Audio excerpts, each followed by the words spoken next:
This is Jess. She was my girlfriend at school, and that went so well that she is now my wife. But this isn't a soppy love story. In fact, it could very well mark the end. A lot of you on here will know Jess, so I'm sure you'll hear from her pretty soon about what I've done, but I just wanted to come on here and make sure you could hear it from me first and just hear the other side. Being a man in 2025 is harder than it's ever been before, and for the pressures of modern day life to be relieved simply by one woman just doesn't do it anymore. So I've bought another motorbike.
Hey, my name's Ollie, and as you know from that intro sequence, I've just bought myself a very lovely new bike. That reel was actually how we told my wife I'd bought it, so thank you very much for seeing the funny sides eventually. It went down okay, and I've made it through the night. But this is another episode of Learning the Hard Way, a vlog that shows you the behind the scenes of 3 of the businesses that I'm currently running. This week, we're taking you behind the scenes to see some of our suppliers that are lined up to help us with the Chelsea Flower Show builds. This year, we're taking you to some of our construction and maintenance sites. So let's get straight into it. It's Monday, and welcome back to another week behind the scenes. The week has started in a way it hasn't for a long time, but with vehicle issues, which is particularly annoying, especially after how much we invested in our fleet here at Hardwood last year. But Matt has got his van back. As you can see, it's missing a lot of the sign writing because this is where the bodywork was done. The paintwork looks okay. There are still the slightest, you can sort of see where some of the little dents were, so not overly thrilled with the repair job, but it is a van, it's a commercial vehicle, and I can only see it because I'm really looking for it and just being unnecessarily overly analytical.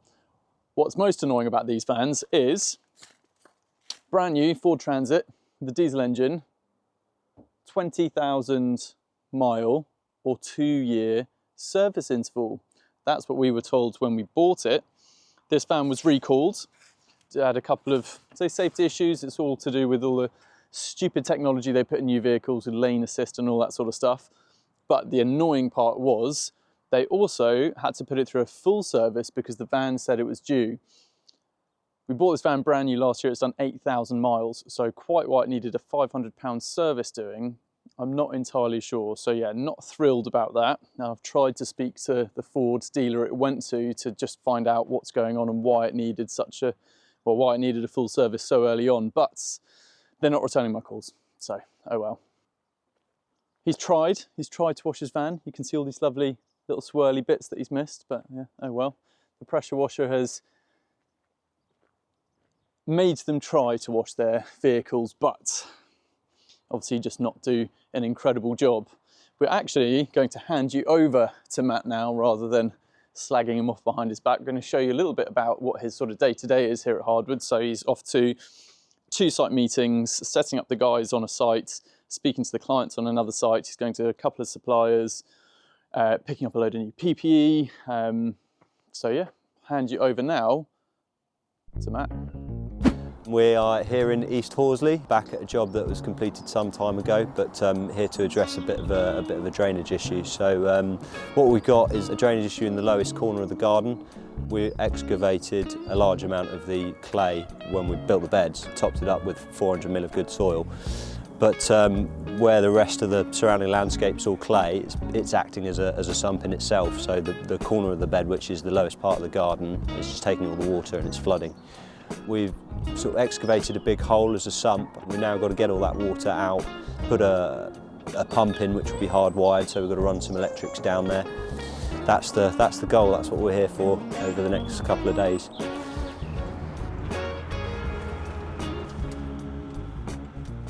Thank you, Matt. Yeah, couldn't do it without him.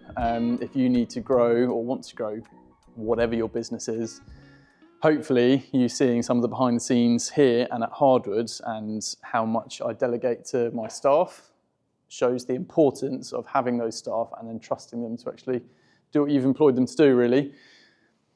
Another bit of a van issue this morning. So Jay's maintenance van, which you would have seen a while ago if you've been here for that long, we were having some real issues with it continually dying. So we'd come in the morning and it would just be dead, and then it'd normally be all right for the weekend and dead again. No, all right for the week, go dead over the weekend, etc., etc. So we changed the battery, wasn't it? We sent it to a local garage to have a look at, couldn't figure it out, sent it to Ford. They couldn't figure it out. They couldn't figure out where the power was being drawn from. And then we've just had 5 months of it running absolutely fine. Went in for an MOT at the end of last week, came back. Jay tried to turn it on this morning and yeah, completely dead again. So the mystery carries on. If any of you know what it might be, feel free to chuck it in the comments. But yeah, we took it to an electrical specialist and Ford themselves, and nobody could tell us what was wrong with it. But yeah, I'm just having a bit of a stock check after talking about how annoying Jay's van has been. You'll probably be able to figure out why I'm actually not that excited to announce that the maintenance, the new van that I spoke about last week, is now on the way, and there's actually a chance we can pick it up tomorrow. So if that is the case, I'll take you along. But yeah, we've gone for the exact same van again, just a few years newer, slightly lower mileage. So for the 4-year payment term, we're on for it. Fingers crossed. It should be a fairly easy ride, but yeah. The fleet's growing. We're growing again. Over in Guildford, the guys are making some great progress. We're actually going to be back a bit later in the week for a more detailed visit, but for now, let's have a quick look at how their week is starting.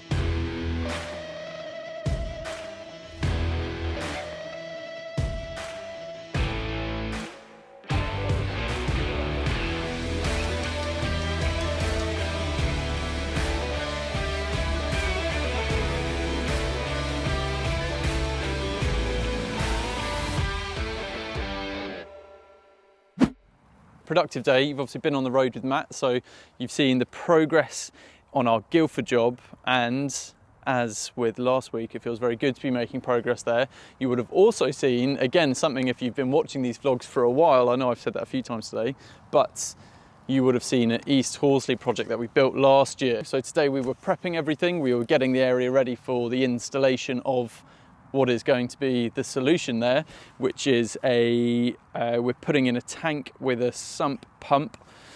So we are clearing the surface water away from that area. So yes, we have got there in the end. Our maintenance team were there as well, just tidying everything up. The plants from that corner have been removed. So we're now looking at booking in the reinstatement of those as well. So everybody, us and the clients, are just looking forward to this chapter closing.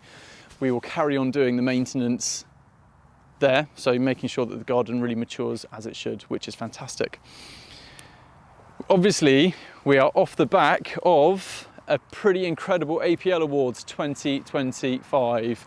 Incredible for a few reasons. Incredible because Grab sponsored a couple of awards, so I had the privilege and slight burden of going up onto stage to present some awards, but it was great being able to do so, especially to our friends at Hardwood Landscapes. So it felt great handing Will that award. Luckily, Hardwood didn't win it. I didn't actually put two into. We were also nominated for that award. We won gold, but we didn't win best in category, which, yeah, me presenting an award to myself might have been a bit of a conflict of interest, but I'm sure they knew what they were doing. I probably should have figured out that we definitely hadn't won it, seeing as they'd asked me to present it. But it was a fantastic day, and Hardwood Landscapes won 3 golds and 1 silver gilt, which is amazing. It's the first time we've actually entered the APL Awards. The last few years we have visited as guests, and I've really kicked myself for not putting some gardens in, but it just feels like the quality and consistency of what the guys and the teams are producing now is worthy of being there, and the judges agreed, which was amazing. Felt really good. So a real high going into the weekend. But yeah, just reflects, so real high going into the weekend, and then a proper business low at the end. Our operator's license for Grab trucks has been refused by the traffic commissioner, so we are back to square one. It's not going to be a long drawn out process again. They have just said we have to go from a restricted operator's license to a full national operator's license, which we wanted to avoid just because of timescales and finances. Basically, we also thought the business and how it operated is compliant with a restricted O license and the terms that they set, but they disagreed, and as you know, the decision is on them. So I've got some more money to try and find from somewhere again, but yeah, not deterred. It's a blessing and a curse for me in business is when I'm told I can't have something or something won't work. I just work even harder to make sure we can get it. We've made it into Tuesday, and it is an absolutely beautiful day. The temperature's not quite up yet, so pretty hard frost this morning, but yeah, hard not to feel full of energy when the sun's shining like this. Although this morning's traffic has been a pretty good way of ruining what was quite a good mood. I don't know what's going on in our sort of local area, but everything is taking about 10 times longer than it normally does. So yeah, it just means even more car time today, which isn't great. I'm heading over to the glass house to go and see our good friends at Landform, because the work that we were doing a couple of weeks ago in the glass house is now being completed by all of the resin being installed. So we're actually giving Mark Will behind the camera to shoot and edit a little video for those guys. So I'm going to go up, check that he's happy, check how it's all looking as well. You know, I'm super curious to see all this AdaGrip system go down. It's a new one for me and for us. So it's anything new in the industry, I'm always very nosy with, very intrigued at. Not everything is good, but we are luckily surrounded by a lot of innovation. So I want to make sure I know what's going on and where it's happening, so that we can ensure our clients get the best and the latest, basically. So I'll pull the camera back out when we're over at Landform, and I will catch up with you very soon. We have made it over to the glass house, and as you can see, we are pretty much all prepared for the resin to start going down. We've got to keep it quick because all the resin gangs are here and they are ready to get started. I've got to leave Will here to capture everything happening. So we're going to show you how it all evolves and hopefully catch some finished shots at the end of the day. I know Mark's very excited to see all of this happen. But yeah, it's another big step. And this is going to be really transformative in this space. It's going to make sure that all of the dusty areas are gone. We've got nice, clean, flat surfaces. It's going to make such a difference. All of the clay pavers that we did the other week, they have all had a good wash off as well. The plan is once all the resin's down and set and we've got a solid sort of boundary against the clay pavers, then they can all have their final whack as well. So they will hopefully really lock together and become even more uniform, but another step closer to being wrapped up at the glass house. I'm really excited today. This is a big day. This is the final putting down of the resin. So we've got AdaGrip who are providing the resin and will be one of the new partners in the collaboration. And their contractors, TrueGrip, who we've worked with before, are actually putting the resin down. So they've actually put the matting down, the geotextile, and this recycled plastic, which basically holds the resin really firm and makes it flexible. 35mm resin going down over this whole thing. Got a big team on today, and you can see how these textures will come together. I'm really excited. This is no more dust, and I think actually, yeah, it's going to be a really good day. So it's a very highly impactful day, and sun's shining, and it's great. So confidence is very high today.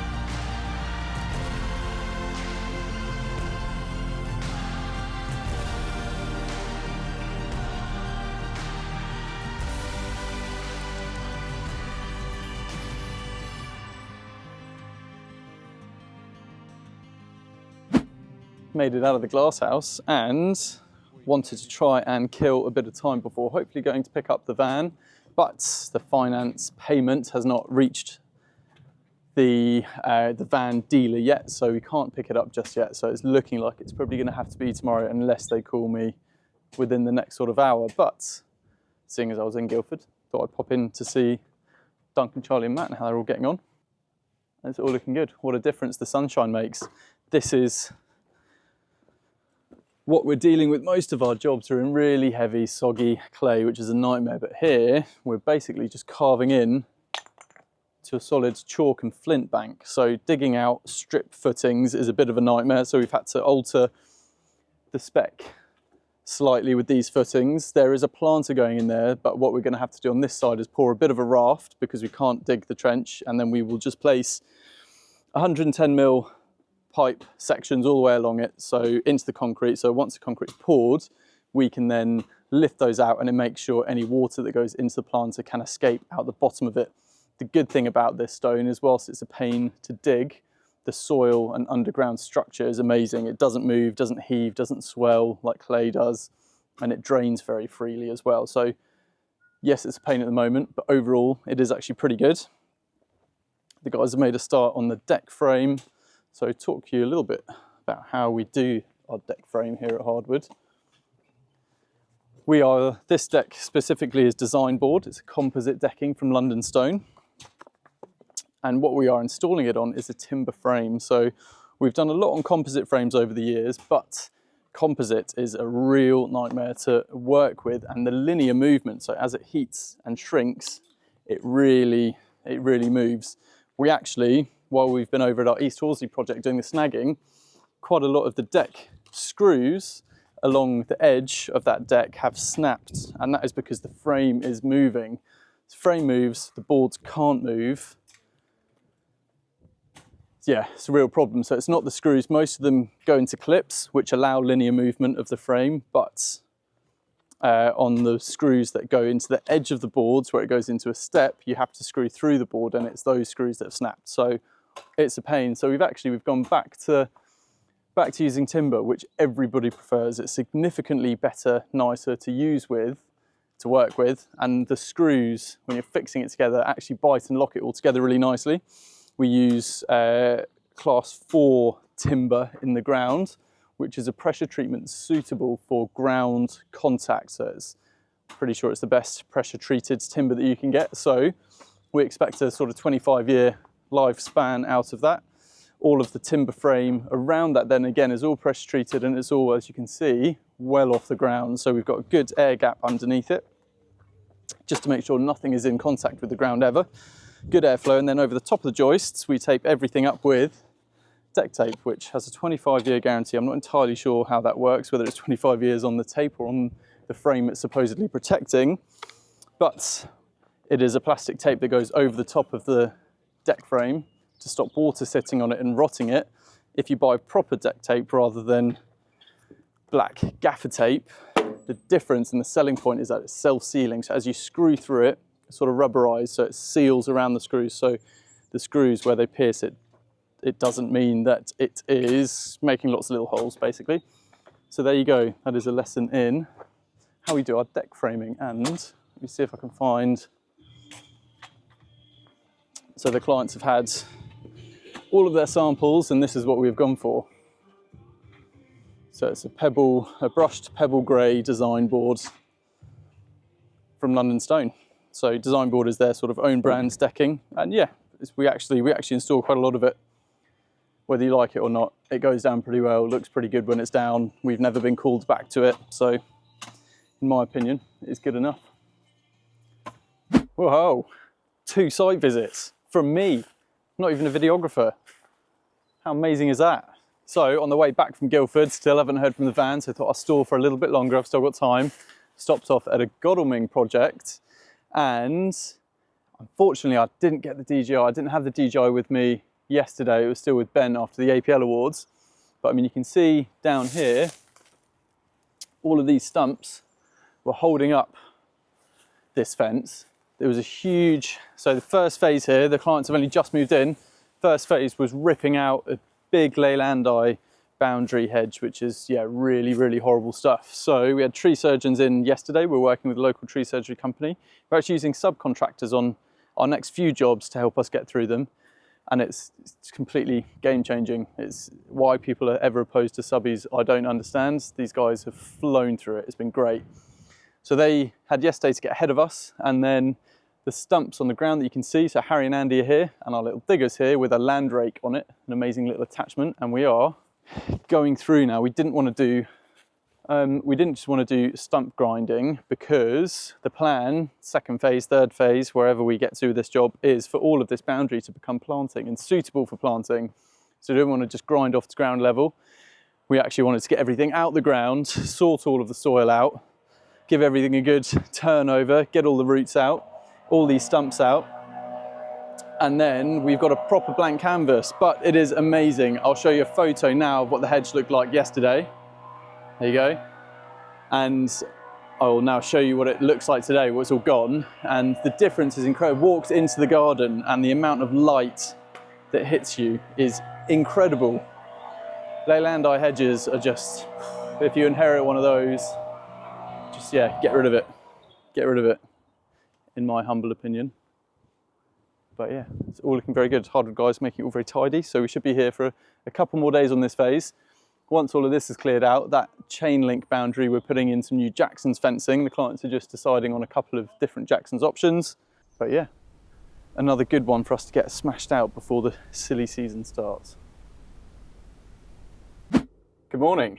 We have made it over to our local used van dealer, who actually have been pretty amazing, very, very simple and straightforward to deal with. The criteria for buying this van, I mean, it wasn't too fussy. It just had to be, see, the right colour, the right size, right sort of mileage, right sort of age, right sort of price, and this is what they came out with. They, yeah, just serviced and MOT'd it, so yeah, all happy. It's another van, isn't it? So now we've got a new maintenance team starting next month. So I've got a couple of weeks to get this van sorted. So when we buy a new van, obviously we look at the finance cost, the ongoing cost. The reason that we have bought a used one is just want to take advantage of the depreciation. I mean, this has got less than 50,000 miles on it. We do little local work in our vans, so this is perfect for it. The cost that we typically incur, so we've got to pay the deposit, so we had to pay about 3.5 grand to get this van. Some of that was the VAT, which we can deduct. I think we paid about 15,000 for this one, and we are paying about 350 quid a month for 4 years, so very affordable.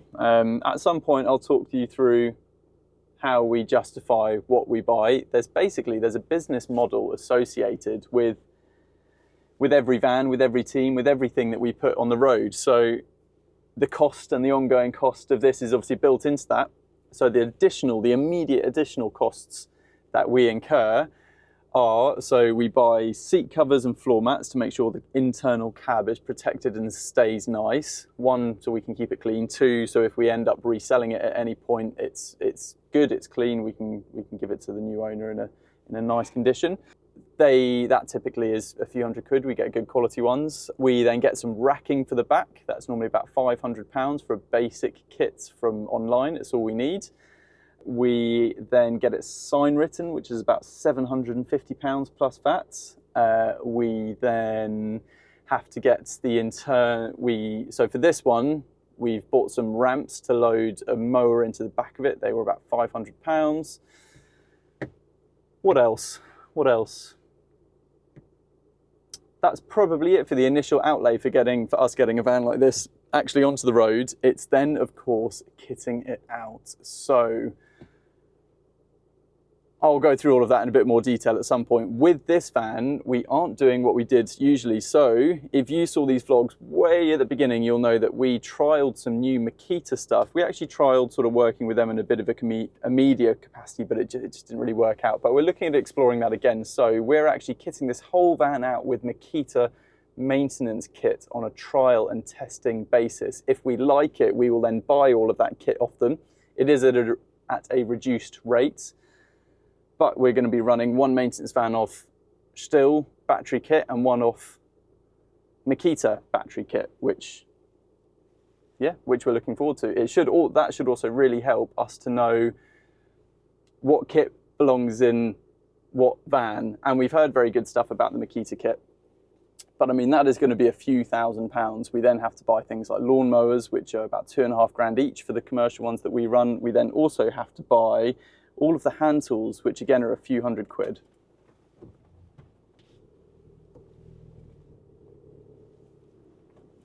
Sorry, I was just being politely asked to move then. But yeah, I'm going to hit the road. We'll talk you through some of our setup costs when we are back at the yard, and we'll also show you everything that arrives for this van, for us getting it ready to go on the road and start making some of this money back.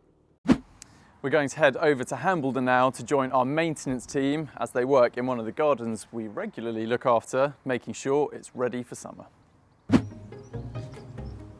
Catalpa bignoides is the Indian bean tree. It's a very lovely tree, great big leaves, grows really fast. Left alone, they can grow huge. I know there's a champion at Wisley. It's a massive, massive tree.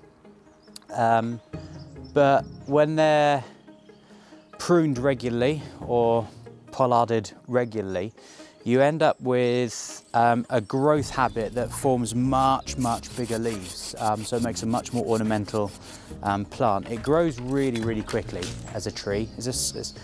At the moment we'd call this a small tree, but it can be a monster tree.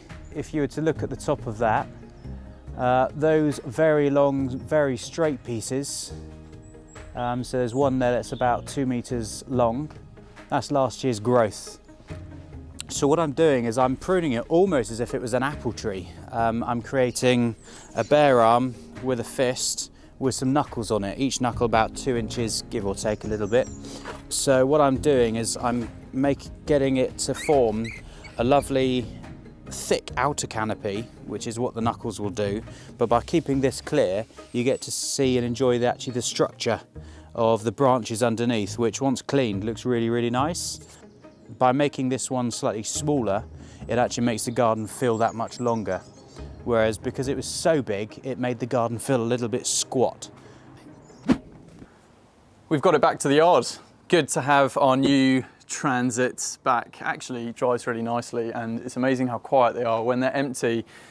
Couple of little niggles on it straight away. Went to open the window to get a bit of air in. The window switches on the driver's door aren't working, but they have ordered us some new ones and are coming to fit it soon. So again, as long as the dealer's nice and responsive and easy to work with, I don't mind. It's not the end of the world. Another little frustration, but seems to be with every vehicle you buy, whether it's brand new or used at the moment. It came with absolutely no diesel in it. So just about managed to get to local petrol station, filled it up with diesel, filled it up with AdBlue.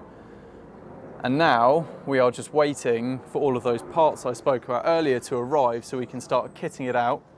It's being sign written next week. And yeah, our new maintenance operative, when he starts, will be going in this van.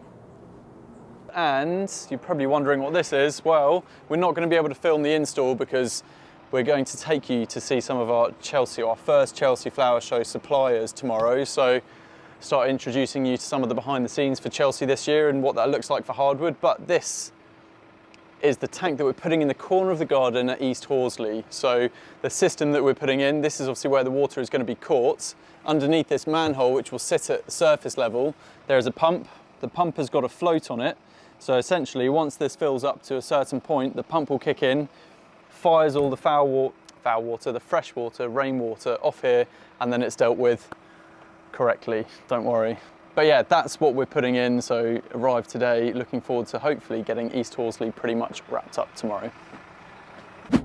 It's Thursday morning, and once again, as you can see, we are in the car. I've got Will with me. We're going to be taking you behind the scenes quite a lot of my day, because the day today is focused around Chelsea Flower Show, one of our builds specifically, and all of the associated prep work with it. So our first stop is we're heading over to Miles Stone. They are a stone supplier based in Eastleigh in Hampshire.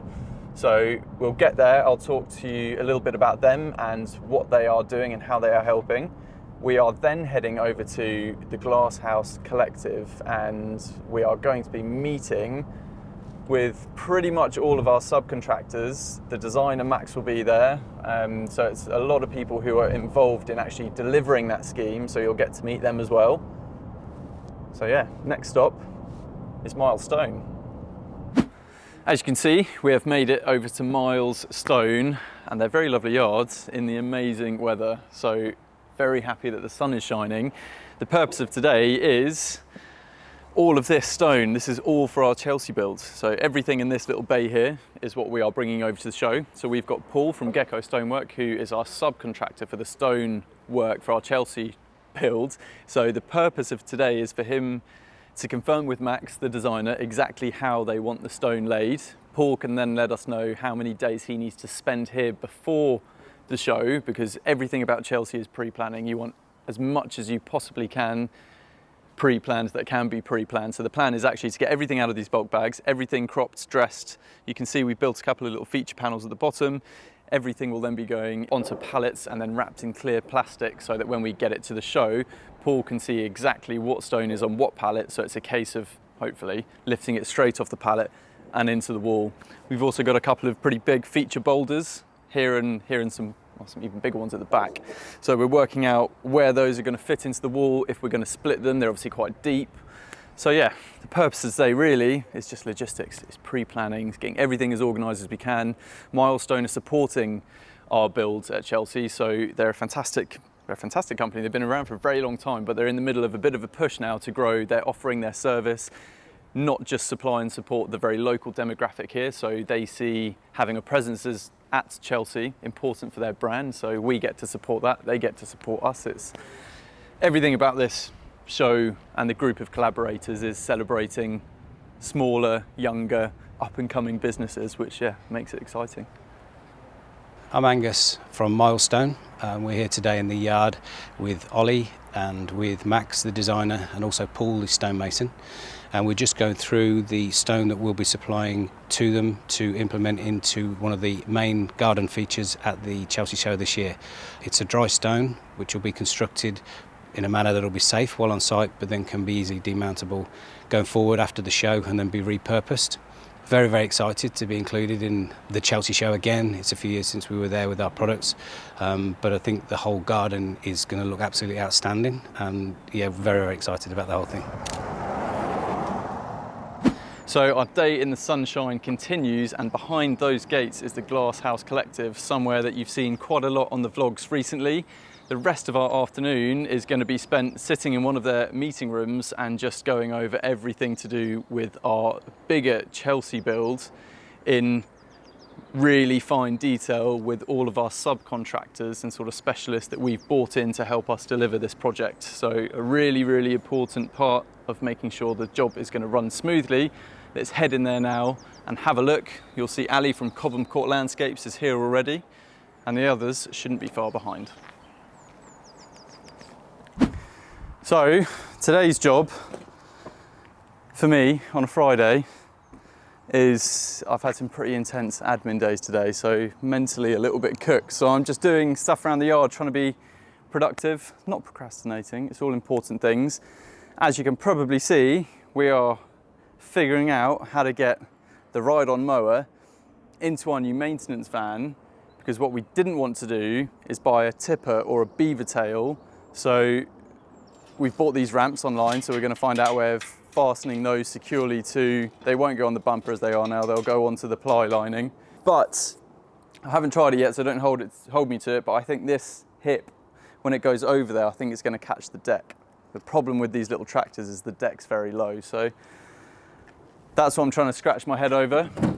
We've had all of the new seat covers are in, which is good. Charlie put those on for me yesterday while he was doing some work at the yards, and all of our new racking has just arrived. So I've been driving around in one of the tippers, picking up a digger from one of our sites ready for another site on Monday, so that's loaded up on the tipper ready to go. I also picked up the delivery of all of the racking, so once I've got this in there, I can play around with the racking and just see how it's all going to fit.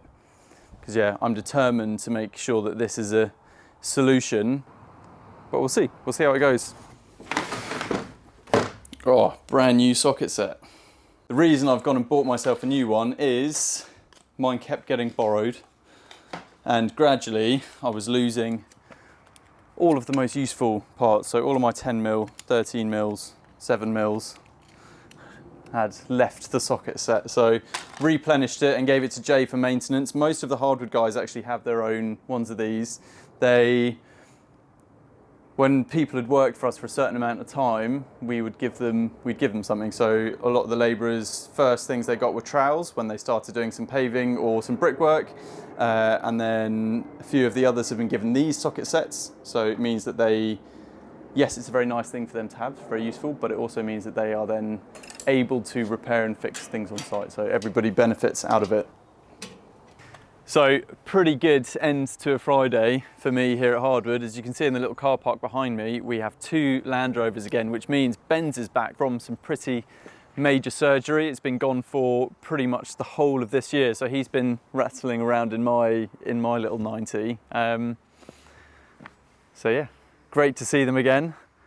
I've been told I'm not really uncomfortable on a camera anymore, but I don't really know what to expect because they put a box on the bonnet, as you can see, and obviously don't know what that is, which is why they've asked me to film. So, so what, you want me to open it? Yeah, go for it.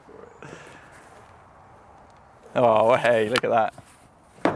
Fantastic. Well, that's my weekend sorted. There you go. Amazing. Thank you, Ben. Appreciate it.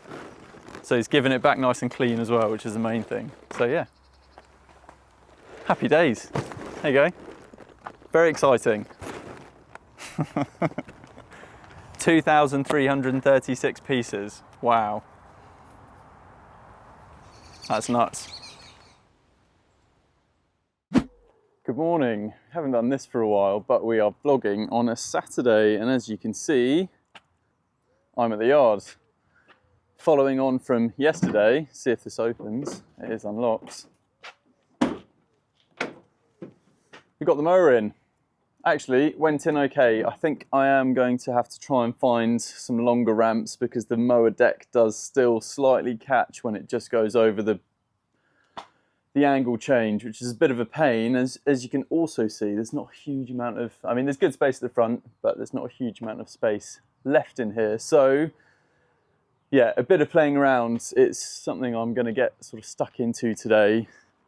Buying a new van is amazing, is exciting. It's a financial hurdle that every business in our position will obviously need to get to. There's the upfront costs, but it's not just buying the van, because you need to make it look like this. So a plain white empty Transit, whilst it's very lovely, it's not fit for purpose and for what we need to use it for. And that, I mean, being totally honest, it doubles the investment. So, I mean, for us to get that looking like that, including a used van, is probably about £40,000. So it's a big hurdle to get over. And stupidly, I started doing this on Friday afternoon, so it didn't quite get finished. It is the worst form of flat pack that you can possibly get stuck into. It's it's a real pain, but we are making some half decent progress now. We are nearly there. Then I'm going to have a bit of a play around with the van. As you can tell, I'm dressed in a way where I'm hoping not to see or really interact with anyone today. I'm just going to get stuck in with this, and then I'm heading up into the office because I'm working on I'm doing some fairly major revisions based on some investor feedback to our Grab app pitch deck and what we are working on. So I'm just going to put the camera down there so I don't have to hold it. Yeah, some fairly big changes, which is great. Going into raising pre-seed money, funding an idea is never as simple as it seems. Anything sort of entrepreneurial, I mean, look at any new business, 90% of them pretty much fail. I actually think that's a fairly accurate statistic as well. Don't hold me to it, but I'm sure there's some sources online. And yeah, there's some big changes for us to have to get into place to make the venture truly investable. But the fact that we had such good feedback from those investors means that the next ones that we go to, the pitch deck's going to be even better. So, I mean, I've probably had, it's been a long week this week, and this is just a real life look into the behind the scenes. Obviously, we show you a lot of the Hardwood sort of day-to-day vlogging and what we get up to, but I've had probably 2 or 3 nights this week where my meetings have gone on till about 10 p.m. Yes, they're paired with a dinner, so it's not the worst things in the world, but you know, I start working normally at about 7 a.m. And then to not finish at 10 p.m. is tough. It is a real slog. And there's only so much of that you can do. I know you see some fantastic entrepreneurs online telling you that that's what you should be doing to raise and to start businesses, but the reality is it's just not that easy. I'm only human at the end of the day, and I need to make sure that the time I'm spending on things, I'm being productive and proactive and not just completely washed out and a bit of a zombie. So yeah, it's been a bit of a slog this week. Just a lot of things that going on in the background business and new venture wise that are requiring a huge amount of effort and money and not really, I mean, new businesses never move as quick as you want them to, as you intend them to. So yeah, it's a very real part of it. And the realistic truth of, I know I say I work from 7 till 10, but actually I wake up in the morning and the absolute, without any exception, first thing that comes into mind is work. When I'm falling asleep, I close my eyes thinking about what's going on with work problems I need to try and solve. And then if I dream, it's very rare I wake up remembering a dream, but if I do, it's work related almost 100% of the time. So yeah, working for yourself, it's a lifestyle, but we're going to get this van cracked today. We're going to have a productive afternoon. And I will catch up with you a little bit later. I'll let you know how we get on. We are getting there. We are making progress. And whenever you try something new and try and make something fit for purpose, there's an element of trial and error. And what that actually means is potentially the ramps we bought aren't good enough, but I've got the machine up and down it a few times now, and it doesn't, as long as you go nice and slow, it seems okay. So I'll see what Jay thinks. And then also, I've currently got the camera propped up on, but I don't think we're going to put this in, despite building it and all the cuts and splinters that came with it. I just don't think it's going to go in the van. I don't think we need it in the van, and I think with the machine in it, it's going to be too tight in that section, doesn't quite go over the wheel arch. So lesson learned, it's fine. I'm sure we've got another van that it can go into. But what's really interesting and what I've been sort of thinking about, I do quite a lot of thinking, as you may well have picked up on, is I think this is the first van that I've really set up with a completely commercial mind to it. So I'm very conscious of Hardwood Landscapes, its image, how good it looks, making sure that we've got kit that is premium enough to make us look premium and make sure that the service we deliver is efficient and premium. But I'm looking through this van now to see what we actually have in it and what we use in it, and making a bit of a shopping list as to what to buy in that van. And I'm finding myself, which is amazing, being very conscious about buying and specifying exactly what's needed for that new van to be as commercially viable and, most importantly, profitable as it can possibly be. When I was on site myself, I was self-employed, I was earning my own money, and I was reinvesting that money into my own tools, my own kit, my own equipment, etc. And I was buying and making sure I bought, because it was me using it, the absolute best spec of every tool that I could buy. Here you go, you can see them in, need to fix them to the ply lining, but they are in. Anyway, the best spec of everything that I could buy, because as I said, it was me using it. As we started to employ people and people came into this team, we were still buying very good spec things, but I'm now just making sure that whatever tools and equipment we buy is fit for purpose and good enough for everybody to deliver what they need to deliver, but being very conscious that it's not their tools, so they're not going to, of course, take as good care of everything as I would have done as when it was mine. So making sure our barrier to entry to that van is as low as possible, our monthly commitments are as low as possible, and our opportunity for profit is as high as it possibly can be. So yeah, it's just starting to feel a little bit more grown up, which is fantastic. Hedonism and the hedonic treadmill, this is something that I've lived through and will very openly talk about, is, I think, the biggest kryptonite to any entrepreneur, actually, not just young entrepreneur, any entrepreneur, anyone who's making their own money and suddenly has access to money and revenue that they never had access to before. Me personally, it massively affected my own personal spending. Suddenly I went from being a minimum wage employee when I first started out in landscaping as a little labourer to building my own business and earning a bit more money and making a bit of profit on jobs and being able to buy all these nice things. And then that continued to evolve. And I mean, last year I sold a car that I never should have bought. It was amazing. It made me really smile. But a supercar at 26 I was when I bought it is just insane. But I also think it's very important to not get stuck on that hedonic treadmill in business. And that is, for me specifically, it's buying assets we don't really need. It's buying diggers we don't really need. It's buying tools, equipment, van that actually commercially don't make a huge amount of sense. So I guess the reason I'm saying all of this, to summarize, and I guess the most targeted audience are probably all of the younger, small businesses that message me, pretty frequently, and I never really know what to say in response, but I guess I just don't really feel qualified to give advice. But what I would say is it's so easy to get caught up in, okay, we're busy, we've got to find more staff, we've got to fulfill these things, we've got to do this, okay, now we need another van, now we need another digger, we need all this stuff, and you just get so caught up in it and you just keep going, keep growing. And when you're in a wash with revenue and projects coming in and out and deposits in and out, it's amazing. It's a fantastic position to be in. It's there's very little you worry about, but when that catches up with you and you're buying things spontaneously and in the spur of the moment, reactively, and you end up in a quiet patch and suddenly you've got these huge overheads that you need to try and fulfill, that is a really tough position to be in. It's pretty terrifying, actually, and I've been in both positions. I've grown and scaled massively quickly, and then I've had to cut back and react to things not being great, and then as a result of which, things were really, really tough. And as the business owner, it's you that bears the brunt of all of that. So just be conscious. Look at your business. Look at the contracts you deliver. So, Hardwood Landscapes construction-wise, this right here, transit tipper and a tiny little micro digger are the most valuable assets that we have. So, it doesn't really need to get fancier than that. The kit doesn't really need to get bigger than that.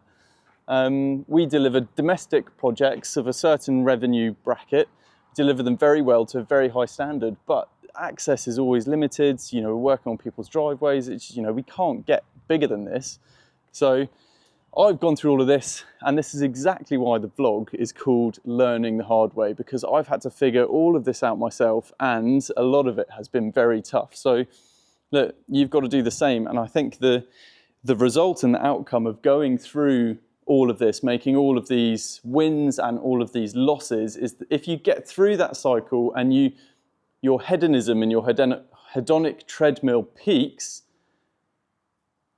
for you to then be grown up enough to reevaluate and you go, oh my God, what's going on? I need to get rid of some stuff and scale back. Then I promise you, I mean, in my experience at least, that is the happiest that you can be, because you realize what you need to deliver the life and the lifestyle that you need, and then also what your business needs. And if you can readjust to accommodate that, it is an amazing place to be. But you've got to go through an absolute whirlwind to get there.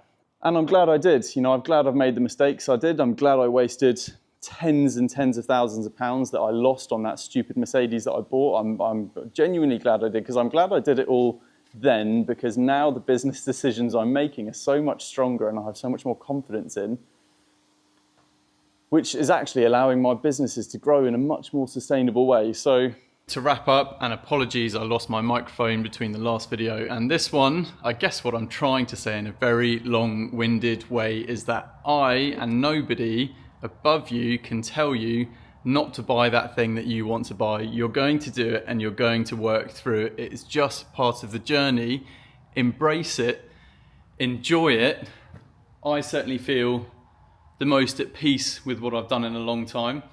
I know what Hardwood Landscapes needs to be to operate as a profitable business, so I'm doing my absolute best.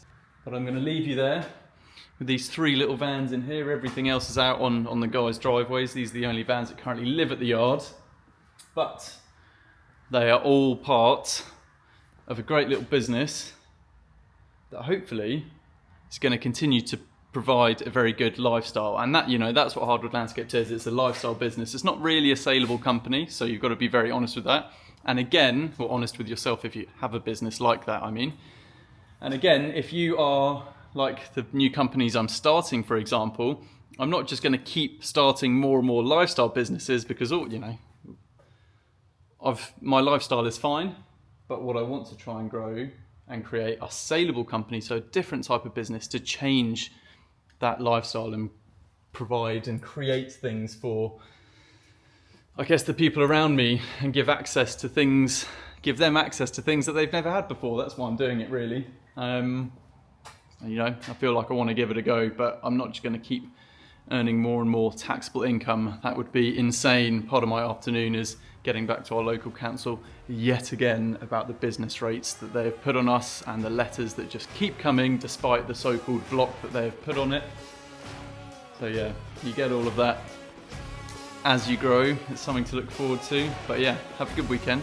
Catch up with you soon.